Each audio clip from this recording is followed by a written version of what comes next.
Please, please, I don't know how many times I have to reiterate this. We have 500 people here.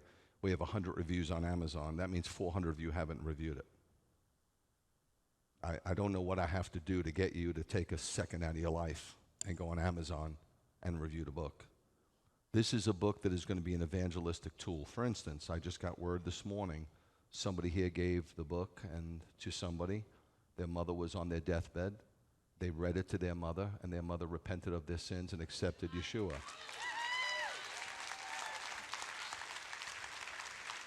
I got a letter from a heroin addict that accepted Yeshua. It really, God didn't have me write it for no reason for this last day. Also, do we have any Spanish-speaking people here? Raise your hands. Don't be ashamed. You're legal. Raise your hands. Okay, the book is going to be translated right now as we speak into Spanish. It's not translated by just anybody. It's translated by, a professional publishing translator. Okay, we're spending the money. I just wanted to make sure. I need you to figure out what websites, I just don't want you to hand it out to a couple of Spanish people. There's hundreds of millions of people that speak Spanish, and they don't speak English, right? I need you to get it in their hands, so I need you to figure it out, because I'm not a marketer. I don't know how to market. I never did. And then whatever it takes, whatever it costs, if you need free books, this is not at all about money. Also, I need you to pray about something.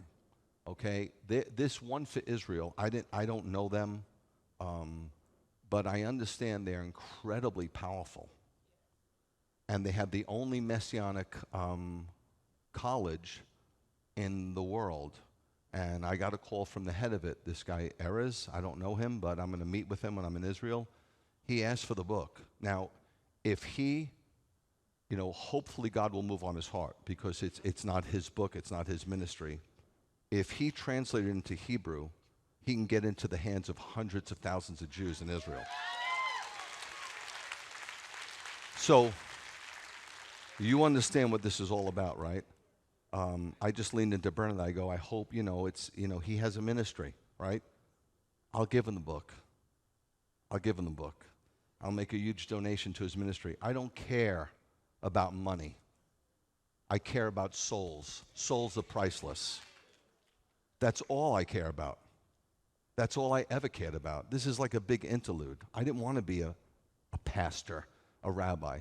I had no delusion to be that. Some people really want to do that. I absolutely didn't want to do that. I thought it would take away from what I really want to do, which is see souls saved. That's it. I'm very one-dimensional, very boring, I never paid attention to when people prophesied over me. I mean, some of you like to hear a word over you. I had thousands of people prophesy on me. I never paid attention to it. Why didn't I? Well, what if they were wrong, and then I walked in it? And if they were right, wouldn't it come to pass anyway? So my mode of belief was, Father, tell me what to do. Also, pray about a trip. Yesterday, I don't know. Got up, started to read the Bible, heard from God, and booked a trip. It's a crazy trip. I'm going to be going to Ethiopia and check on that ministry. Then I'm flying to Kenya to check on that ministry. Then I'm flying to India to check on that ministry. Then I'm flying to Australia to check on that ministry. And then I'm going to fly to Tokyo, because I want to do some witnessing there.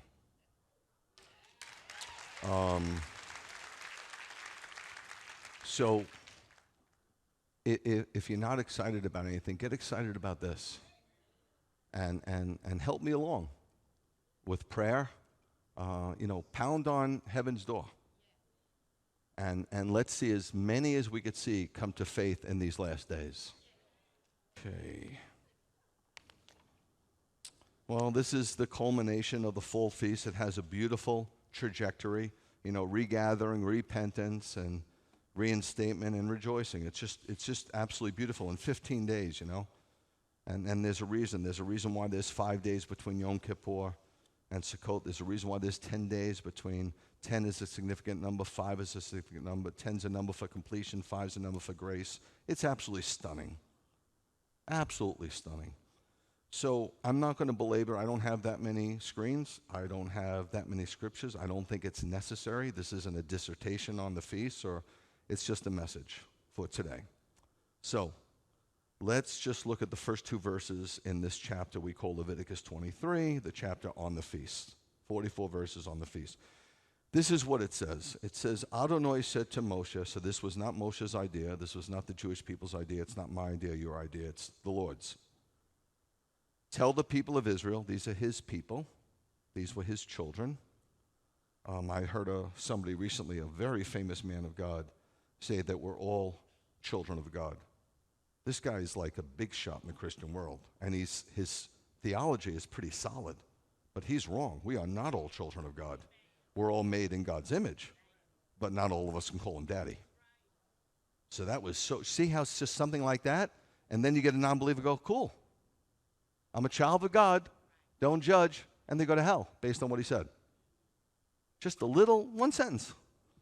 Adonai said to Moshe, tell the people of Israel, my people, my children, the designated times, or the Moadim in Hebrew, of Adonai, not of the Jewish people, of the Lord, which you ought to proclaim. Moses, when you finish talking with me, go out there and tell them what I just told you. They're holy, meaning they're onto him. He's the only one that's truly holy. We're holy by association, not by nature. They're holy convocations. We're to convocate. They are my, and why did I put that in red? Because I wanted them to pop. They're my. The operative word at the beginning of this chapter is that little word, my. Very, very, very important. I want you to consider remembering that these feasts are the Lord's feasts. They belong to him and they are onto him. From him and through him and back to him are the feasts. God gave them to the Jewish people, right? It's a fact. But why can't they be celebrated by believers in general? I mean, it's kind of weird, right? I mean, Bernadette biologically is half Jewish. Her mother's Jewish, her father was not. Growing up, she was raised Catholic. We get married. Should I take my sons and go burn? These are Jewish feasts. I'm Jewish, so I'm going to have my son celebrate the feasts. You take Shana and Lily and you do Christmas and Easter. That's a divided house. God would never.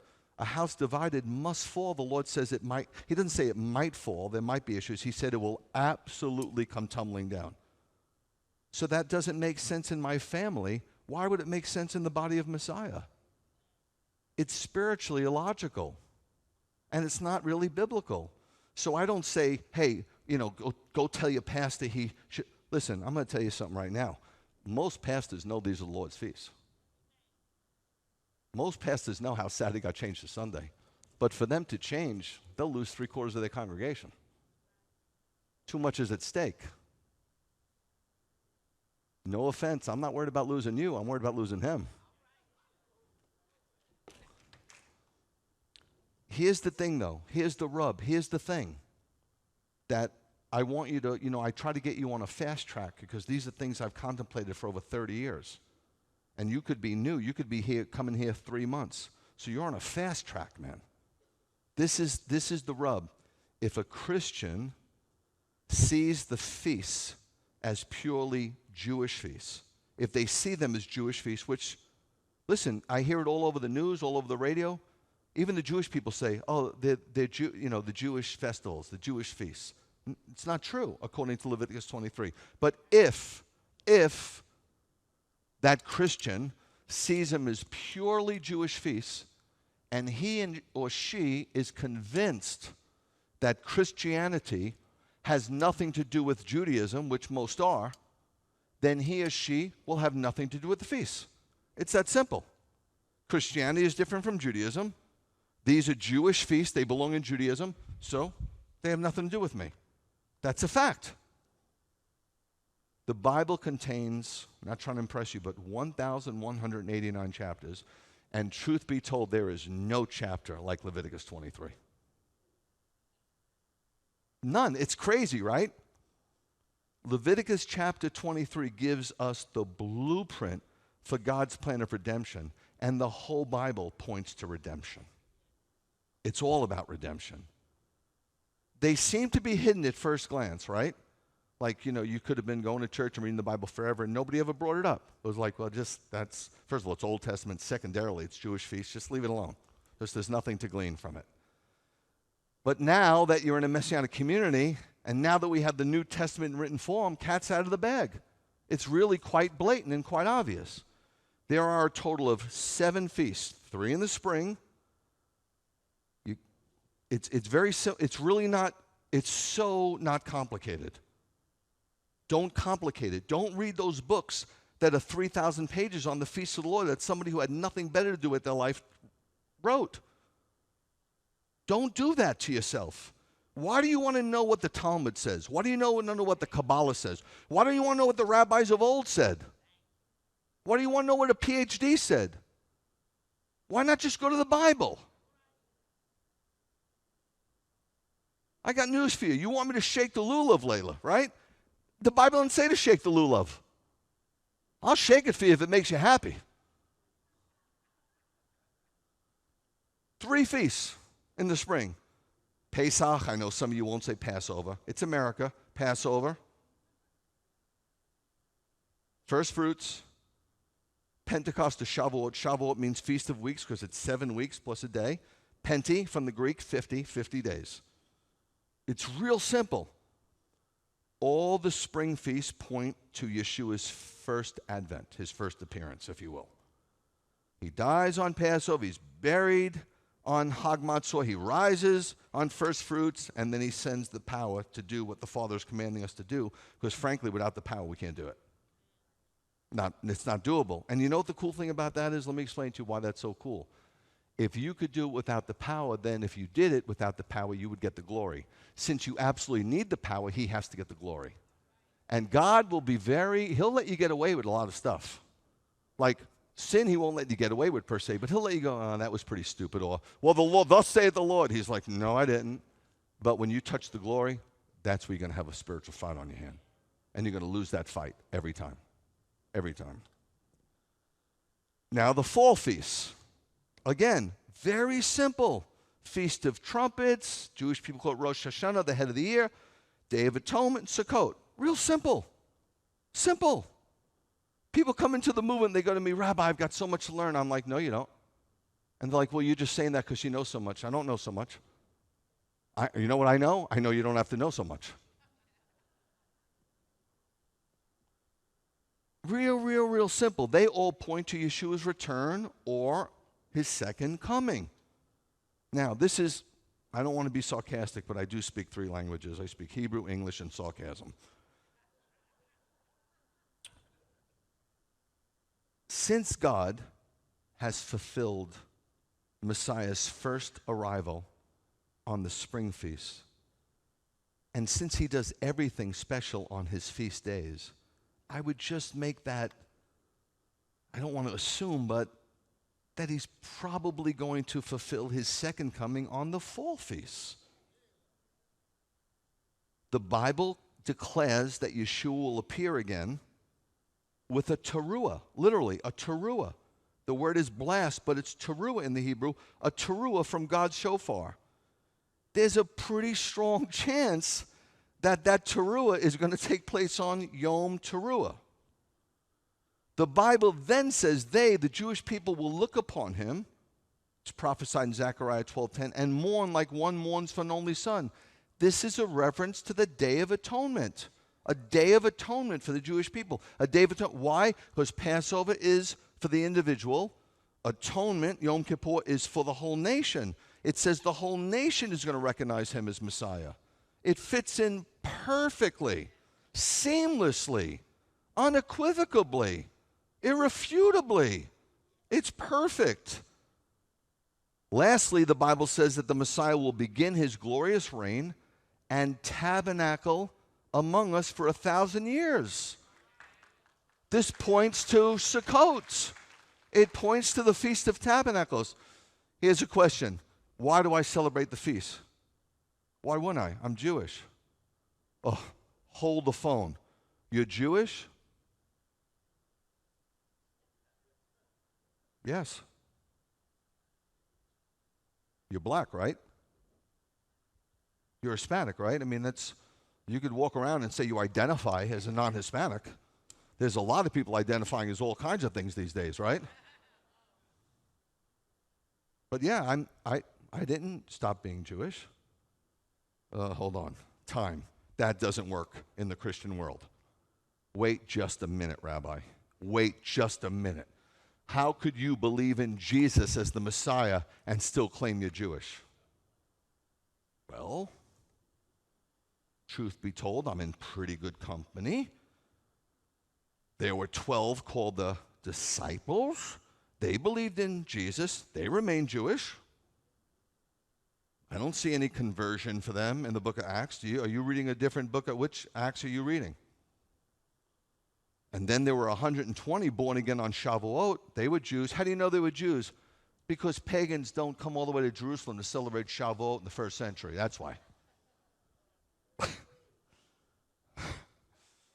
So they remained Jewish, and they believed that Jesus was the Messiah. Next, there were 3,000 Jews in Acts chapter 2, still there from Shavuot. They believed that Jesus was the Messiah, and they remained Jewish. Then the book of Acts tells us there was tens of thousands, maybe hundreds of thousands, who were zealous for the Torah, meaning they believed in Jesus and remained Jewish.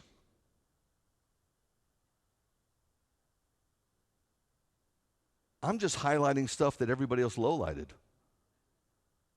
It's obvious. In fact, truth be told, the very first non-Jewish or Gentile, if you will, that just means non-Jewish. It's not derogatory. It's not derogatory. I know you think it is. Just like you think when you say those Jews. That's derogatory. Call them Jewish people. It's not derogatory. Gentile, goyim, just means of the nations. It means non-biologically Jewish. It's not second class. It's just a fact.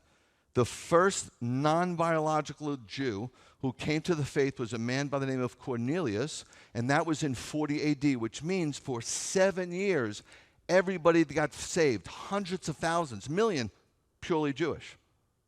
That's why Peter had to see the dream, because he thought it was going to be a purely Jewish movement. He was shocked. With that being said, I have a very funny feeling that this man that was steeped in paganism gave up his pagan feasts and probably started celebrating the Lord's. I can't say for sure, but it would have been pretty weird if he would have said, "What are you doing?" "Oh, we're celebrating Sukkot." "What's that, Pete?" When the Lord tabernacled first, and he's going to tabernacle again, and it prophesies about and how God protected us, and we're supposed to be thankful. "Oh, okay, well, I'm going to cut myself and throw my kids to the fire." How could they worship together?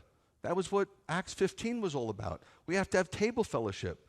The things you're doing are too weird for us. Like, you're having sex with everybody that walks. Like, we can't do that, man. We're monogamous. So that's not going to work. So that's got to stop for us to get together, and then we'll share and we'll get you up to speed. That's how it went down, man. That's how it went down. This is what's key about Sukkot. Look at just one verse. It says, you are to live in booths for 7 days. Some people take that they should camp. Some people take it that they should live in the sukkah. It doesn't really mean that. It's to spend time in the sukkah. Every citizen of Israel is to live in a booth. It doesn't mean 24/7. It doesn't. If you want to, it's okay. It's okay. I could tell you that camping with the Coleman stove and the heater or the RV is a lot different than being in the wilderness. In the wilderness, they had no food. You know, your tent is full of food, okay? They didn't have Lay's potato chips in the wilderness. Just saying. So give it a rest. We're better than everybody else. We're in the wilderness. Look at all the food we have in the wilderness. And we have alcohol. Woo! So if we run out of food, we're just going to be wasted, so we won't even know it. Look at the word. It's the operative word for Sukkot. Booth, sukkah. Sukkah. Okay? Temporary shelter. Very important. It was a tent. That's what it was known. 3,000 years ago. A temporary shelter. What is that telling us? I think it's telling us something loud and clear. I think the main directive on Sukkot is to live in booths because a temporary shelter provides a much needed, let me say that again, a much needed, Americans, corrective to the natural pull or tendency of becoming excessively attached to stuff. People love their stuff. When you go to people's house, they go, let me show you all my stuff. I hate stuff. Ask my wife. Hate stuff.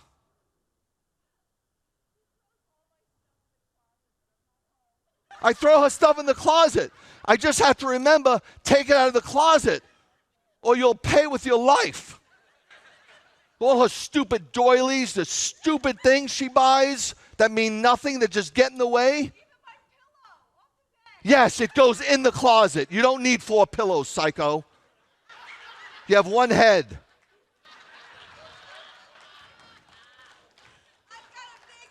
Stuff. Just stuff. Accumulating stuff. I love living in a studio. You can't have any stuff. When I had an apartment, I had nothing. We first met, I had a bed and a chest of drawers. I didn't even use 3 of the drawers. When I went to went to Roadside China in Yonkers, and I had to buy, what do you call that? Plates and stuff. What do you call it? What's the fancy word? Dinnerware. And the lady goes, well, for how many people? I go, 1.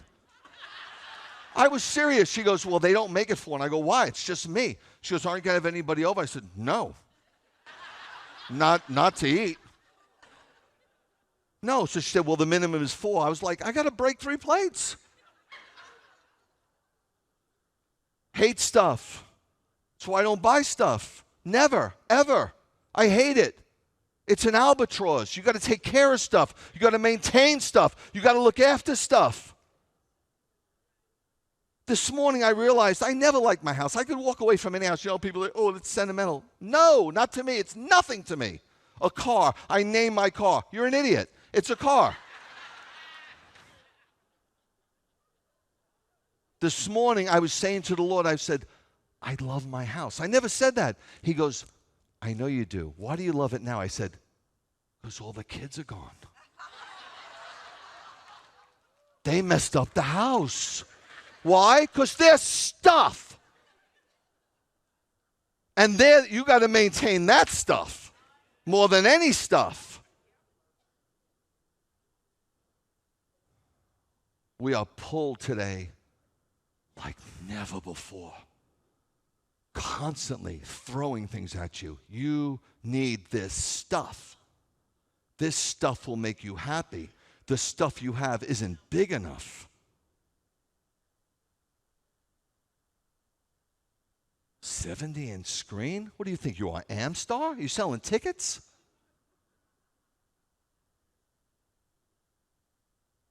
There are so many things that are vying for our attention. And even for you holy rollers, you're still caught up with stuff. I've been to your house.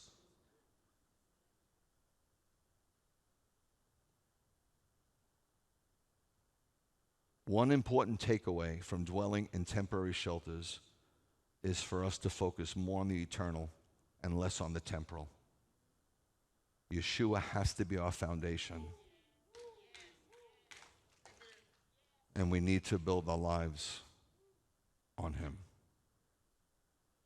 Look at Psalm 146, verses 3 and 4. This is from the Lord. He's speaking to us today. Don't put your trust in princes or in mortals who cannot help. He's telling us why. They can't be there for you. They can't. There's times, a lot of times, Bern can't be there for me. Yesterday, I was so weary. I was overwhelmed, and I came home, and I said to Bernadette, I go, I'm so weary. And she goes, the whole world is weary. Get off it. Wow, did you just finish? Did you just finish reading Dale Carnegie, How to Win Friends and Influence People? She just finished cleaning the house. So, what do you want from me? Enough! When they breathe their last, they return to the dust. Listen, this is so simple and profound, guys. Let's just enjoy today. Stop being uptight. On that very day, my dad had the worst job in the world, the major loading dock of the U.S. Postal Service. He just loaded trucks. And he had to get there at like 3 in the morning. And it was awful, sucky work, took 3 trains. And he finally figured out how he could maybe retire early so he can go to a Yankee game. He could go downtown and watch the ticker tape for the stock market, although he can never afford to buy a stock. Listen to Judy Garland and love my mom. That's what he wanted to do. So he clicked his heels and he said, "Kid, I beat the freaking system. I'm retiring early." And 3 weeks later, I watched them carry my dad out in a black bag. All the plans died with him. It is not long before some of you young guns are going to figure out you can't trust in man. Not even in princes who are supposed to be superior. We come to the realization that the best of men are men at best. Some men mean well, but the bottom line is no man can save themselves, let alone others. When a man's heart stops beating, he dies, and his body returns to the dust, and all his grandiose plans die with him. Sadly enough, and it's sad, we might say of man that he is unreliable, impotent, mortal, and fleeting. Look at the next verse, 146:5. It's good news, though. God doesn't just say, can't trust man. They're unreliable. They die with their plans, done. He knows, no, you can be happy. Happy is he. Unhappy is he, in the last 2 verses, but happy is he whose help is Jacob's God. Why did he say Jacob's God? He didn't have to say that. He could have just said, right, happy is he whose help is God. And everybody would have been happy with that, right? I'm good with that. Why Jacob's God? Because Jacob represents the undeserving. He was a trickster, a conniver, a total player, a manipulator. If anybody didn't deserve the Lord's mercy and grace, it was Jacob. And he gets to be a patriarch? When we say we serve the God of Abraham, Isaac, he's thrown in there? Guys, we are the undeserving. And the next verse tells us why God is so worthy of our confidence. Verse 6. He made heaven and earth. You're not just talking about some powerful guy or some rich guy or some guy that has some influence. Hey, I'll make a phone call. I'll get that ticket taken care of. I knew those guys. I knew those guys in the Bronx. The Bronx is a total shady thing. Everybody's on the take. Everybody knows somebody. Everybody's got a guy. You want something? I got a guy. And I had this cop friend. He was, forget it, but he gave me a badge. He gave me a sergeant's badge, and I wanted to check it out. I wanted to check it out, see if it works. So I sped through this town called Bronxville, which is a real uppity town. I went through a red light and a stop sign. A guy pulls me over. He gets out of the car. He's got his hand on his gun. I said, "I'm sorry, officer. Will this do anything for me?" He said, "Have a good day." Even when you know people, I knew a lot of people. I can get into Studio 54. Still, God made heaven and earth. You're not talking about somebody with a little power or somebody who can get you in a club. You're talking about Almighty God, dude. Where's your priorities? Huh? What are you going to do? Keep working your tail off till you can't see straight and keep buying crap till at the end of your life you go, wow, was this what I did all this for? Just for this crap? I'm not even happy. He made heaven and earth, the sea and everything in them. How's this? You'll never keep faith forever. not on your best day. He's the omnipotent creator. His power is unlimited. What can he do? I'll tell you what he can't do. He can't go back on his word. That's what he can't do. Therefore, I'm here to proclaim to you, there is absolutely no risk involved in trusting him, for he is the dependable one. Forget about somebody else letting you down. You let you down. Now, you know I always tell you some words have roots, some don't. So I always check if there's a root. A lot of times there isn't. There's a root for sukkah. Look at it. Soak. And it's hiding place. The roots give you a deeper meaning. Look at this. This is crazy. Look at Psalm 32:7. It says, you are a hiding place for me. You are my sukkah.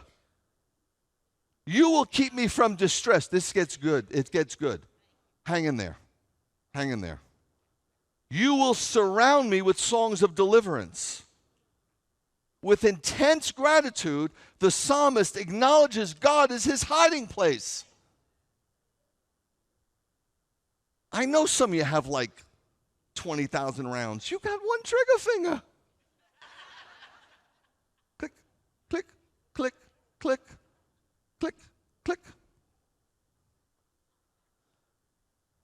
He's proclaiming that God is his protection from trouble. This is a major part of the Sukkot message. The message on Sukkot is that God is our provider. God is our protector. That's why they live in booths. Because in the wilderness, there was no stores. There was no food. There was no water. We have everything. We have a medicine cabinet.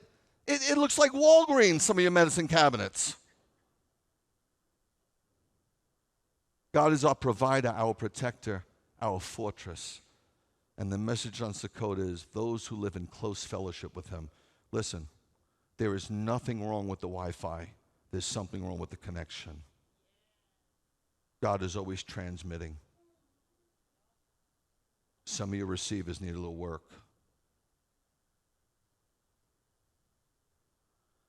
This is crazy about this word. This is a rarity. This is only a few words in the whole Hebrew language have a third root. Look at the third root. Sochach. Don't even try it. Please. Look at the definition of this. To me, I'm sorry. I get excited. You know what I mean? But let me tell you what I'm sorry about. Your lack of excitement. To shelter. To hedge, to fence about. Are you seeing these words? To stop the approach of. I made sure I got every last definition out of it. And this is my favorite to lay over. Let me explain. Look at Psalm 5:11 through 12. And that's the end of our verses. Let all who take refuge in you rejoice. Let them forever shout for joy.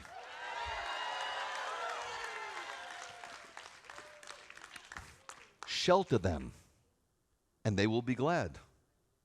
Those who love your name. Not just anybody. Not just anybody. It doesn't work like that.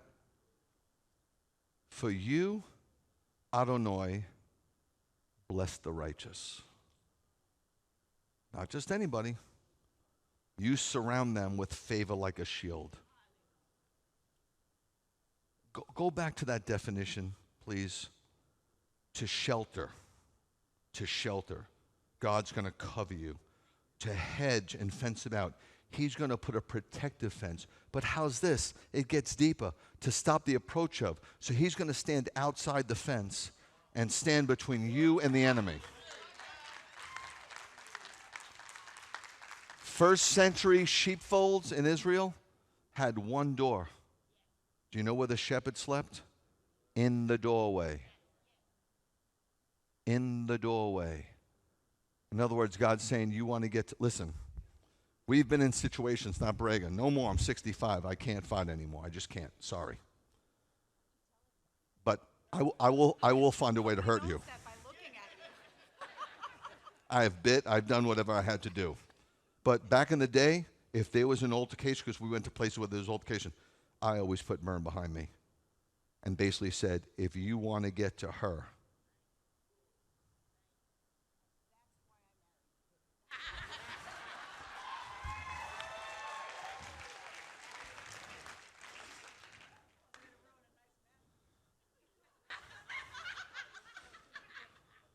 there you go. You know what go back to the Psalm for a minute. Guys, this is gorgeous. I want you to get as much as you can. I'm sorry. I meditate on this all day long, so I always get downloaded about this stuff. I understand. We're at different places and different things are going on, but try to get this. While God is dealing with his enemies in judgment, his friends always have reason to shout for joy. For they find him to be their refuge, strong and sure. May all who love the Lord magnify his name as their unfailing defender. No question about it. God does favor the righteous. He will surround him with grace like a protective shield. Put up that Sukkot screen for a minute because I want them to take their eyes off the... Sukkot is really all about being thankful. You know, I narrowed down all the feasts to one word. Passovers, deliverance, and trumpets is regathering. Sukkot is just thankfulness. That's why it comes in the fall.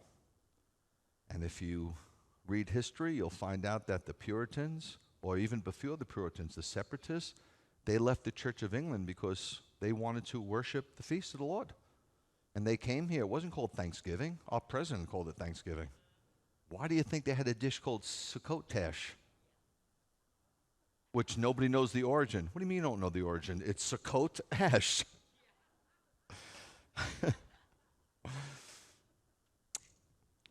God dwelt with his people in the wilderness. It was about his presence. And he kept a watchful eye on them as he does today. So we thank him for his provision, for his protection, and most of all for his presence. We forget so easily. Too easily. Ingratitude is a sickness of the soul. It's not a physical sickness that all of us in here have probably some physical thing going on. But we don't think about how sick the soul can get. Ingratitude is a soul sickness that infects many of us. It spreads a lot faster than COVID. It is a disease that attacks the eyes, making us see only what is missing in our lives and making us blind to what we do have. It is a disease that attacks the heart, hardening our arteries with jealousy. It's a disease that attacks the soul, filling it with bitterness, resentment, and envy. Gratitude is the key to happiness and the key to good mental health. We live in a society today where people have a sense of entitlement. When a person feels a sense of entitlement, their faculty for appreciation ends up being crippled. It ends up being very difficult to feel any sense of gratitude when you feel entitled. An advertisement recently asked me, quote, "Don't you deserve a new Lexus?" I don't even think I deserve a car. Recently, when I go away with Bernadette, because we have a little time now, people say, "You deserve it, Rabbi." No, I don't. I mean, thank you, but no, I don't. Why do I deserve it? I don't think I deserve a Lexus. I'm glad I have a car. We never had a car when we were young. I used to go to this beach called Orchard Beach. You won't know about it, but look on the internet what they really called it. It's pretty derogatory. It was part of the sound that was dirty, filthy. Stuff was floating in it. It was my Hawaii. I was a kid from the projects. That was my Hawaii. I had to walk 2.5 miles to the bus, wait online. A lot of times I didn't get on the first bus because so many people in the Bronx are trying to get on buses as a little kid. And then I'd get off that bus and get on another bus and finally get to this disgusting, horrifically smelling beach. But when I got there, I was so thankful and so happy. I won't forget Orchard Beach, even when I go to these pristine beaches. Fortunately, for all of us, there is a vaccine against this soul sickness. In Hebrew, it's called Chaharat Hatov, which translates into English as recognizing the good. So, in Jewish circles, this is the prayer we say, Baruch atah Adonai Eloheinu hagomel lahavayim tovot shigmalani kol tov. And the translation is, Blessed are you, O Lord, who bestows goodness on those who are undeserving, who has given me all good things. Sometimes the hardest arithmetic to master is that which enables us to count our blessings. Guys, we need to come to the realization that we are in fact in the last days. And sadly enough, some of you are in the last days, and you don't even know it. There's conditions underlying that are going to take some of us out, and there's nothing you could do about it. These fall feasts are going to be fulfilled soon enough. God is once again all over the world. Just he's struggling to do it in America because we know too much. And we don't like to say we're wrong, so we hold on to what we were taught. We don't like to tweak anything. God is once again breaking down the middle wall of partition between Jews and Gentiles, like he did 2,000 years ago. Satan is in a state of absolute panic, as he has done all he could these last 2,000 years to rebuild that wall. Why is he working so hard at rebuilding the wall? Well, first of all, his modus operandi is to divide and conquer. But more importantly, he knows that the more Jewish people who say Baruch haba b'shem Adonai in regards to Yeshua being their Messiah, the closer we are to the second coming.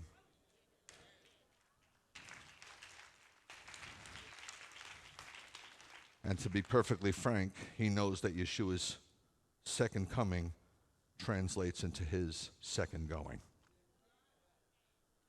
The first time Satan went was when he got kicked out of the highest of heavens for attempting to usurp God's authority. Now the Lion of Judah is getting ready to roar like never before. This time, Satan will not only get kicked out of the heavenlies, but he will be sent to the pit where he must remain in chains for 1,000 years until he is cast into the lake of fire for all eternity.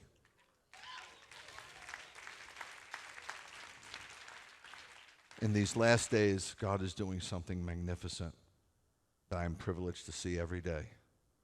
He's removing the scales off the eyes of the Jewish people so that they can recognize Yeshua as their Messiah. He's restoring the Jewishness of the gospel so that they can be restored. You know, there was a reason why Joseph's brothers didn't recognize him. They were brothers for a long time, a very long time. How did they not recognize him? Because he took on a Egyptian culture. He took on an Egyptian garb. He was shaved with short hair, with snake bracelets, so they didn't recognize him. That's what we did to Jesus. Constantine took him and he Judaized him. So the Jewish people like, nah, he's not us. But just like Joseph said, Ani Yosef, I am your brother, and I'm here to save you. Yeshua's going to come back soon and say to his people, Ani Yeshua, I'm your brother, and I've come to save you.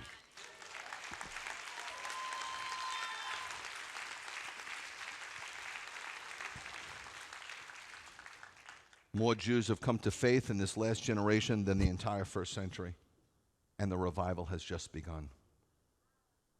By the same token, God is removing the scales off Christian eyes as well.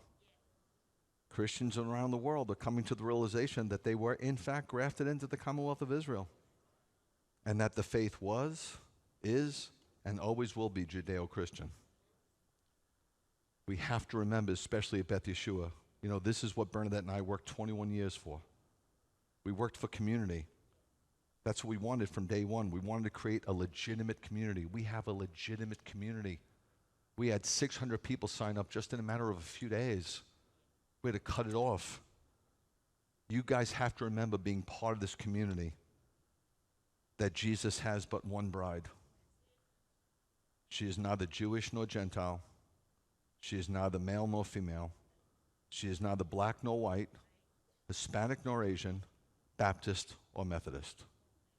She is blood-bought and spirit-filled.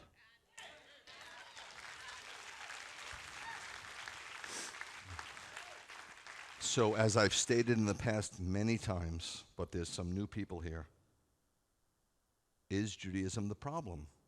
And the answer is no. Biblical Judaism basically is the Ten Commandments. And the book of Romans tells us that the law is holy, just, and good. So then is Judaism the answer? No, the law can't save you. It can only point out that you need a Savior. So what is the problem, Rabbi, and what is the answer? Sin is the problem, and Yeshua is the answer. On an individual level, sin produces guilt, pain, family upheavals, disease, and finally death. On a national and international scale, sin produces poverty, revolutions, war, famine, disease, epidemics, and disasters. Thank God that he sent his one and only begotten Son to tabernacle among us 2,000 years ago. And thank God that he's coming back soon to tabernacle us forever. A lot of you guys, you're going to camp this week, I presume, right? Get your camp on, have your little party. I want you to try to not forget 3 things. And this is how we'll end.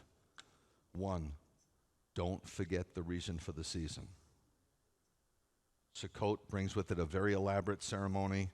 They bring water from the pools of Siloam. There's celebration for 6 days. On the 7th day, there's a crescendo. It's the Hosanna Rabbah, the great outpouring. They're praying for winter rains. It's the end of the harvest. No winter rains, no spring harvest, no spring harvest. But they're praying for another kind of rain.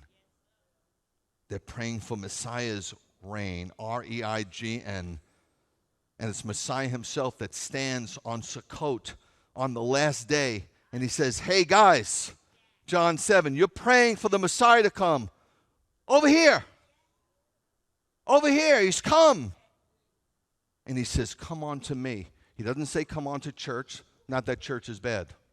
He doesn't say come on to the communion table. Not that communion table is bad.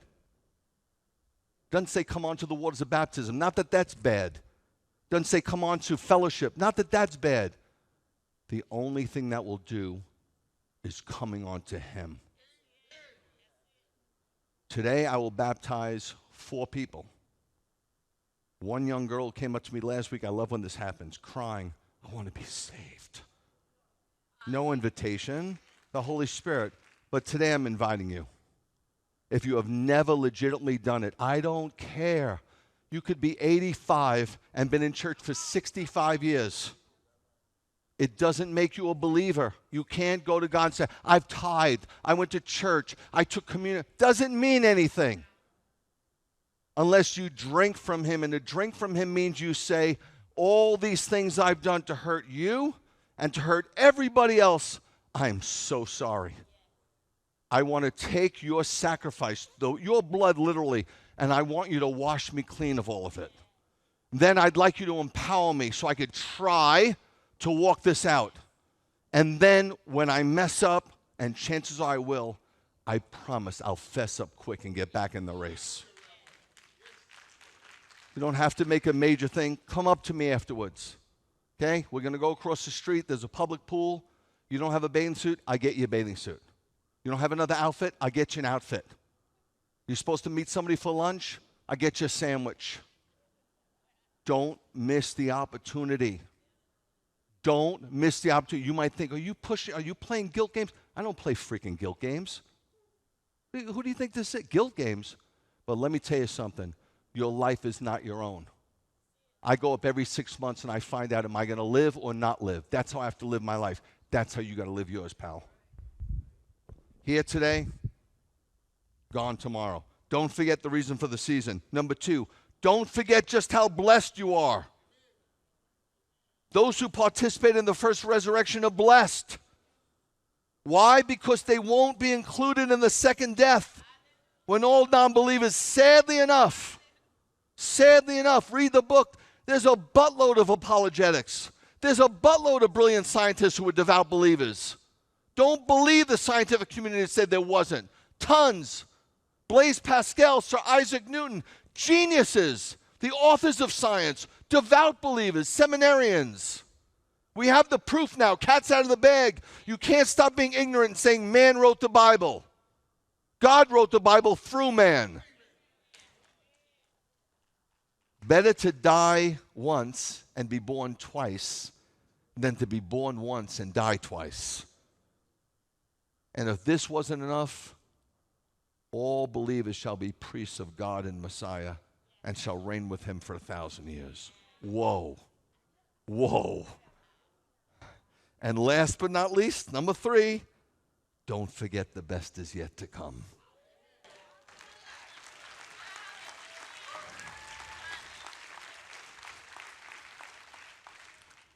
After the 1,000 years are up, the Bible tells us that the new heavens and the new earth shall be ushered in. There will no longer be any death. There will no longer be any mourning. No crying. No pain. We get to say farewell to every sickness and disease. Some of you say, well, Rabbi, I'm 50 years old. I'm still not on a medication. You will be. We say so long to the sterile world of surgery, anesthesia, intensive care, intravenous feedings, hypodermic injections, chemotherapy, dialysis, and the unending pill parade. Depression is history, along with every other mental illness. There's no need for hospitals, drug rehabs, funeral homes, or suicide hotline. And Kleenex will have to file Chapter 11.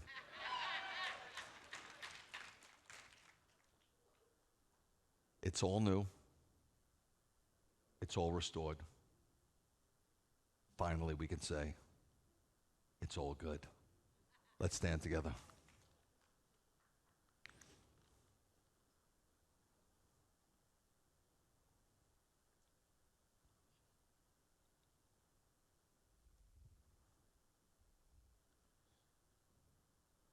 Tried to get you out on time so you can go home and drink before the party. They call that pregame.